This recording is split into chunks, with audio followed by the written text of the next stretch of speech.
Hello, আসসালামু আলাইকুম viewers, কেমন আছেন? আজকে আমি আপনাদেরকে দেখাবো কিভাবে ঘরে বসে খুব সহজেই গরম মশলা গুঁড়া তৈরি করা যায়। প্রথমেই আমি একটা প্লেটে 2 টেবিল চামচ জিরা, 1.5 টেবিল চামচ এলাচ, 7-8টা দারচিনি, 1 টেবিল চামচ আস্ত ধনিয়া, 1 টেবিল চামচ মৌরি, একটা জয়ফল আমি ভেঙে নিয়েছি, 7-8টা তেজপাতা, 2টা বড় সাইজের জয়ত্রী, 2টা স্টার, 1 চা চামচ লং, 1 চা চামচ কালো গোলমরিচ, 1 চা চামচ সাদা গোলমরিচ, তারপর 3টা শুকনো মরিচ নিয়ে নিচ্ছি। চলুন ভাজতে চলে যাই।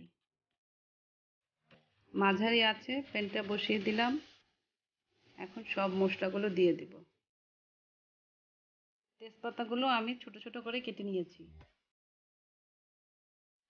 বড় এলাচ নিতে ভুলে গিয়েছিলাম, 4টা বড় এলাচ দিয়ে দিলাম। সব মশলা দিয়ে আমি এখন 5 মিনিট মাঝারি আঁচে ভেজে নেব। 5 মিনিট মাঝারি আঁচে ভাজার পরে আরো 2-3 মিনিট চুলার আঁচ লো করে মুচমুচে করে ভেজে নেব। আমার মশলাগুলো ভাজা হয়ে গেছে, চুলা বন্ধ করে ঠান্ডা হতে দেব।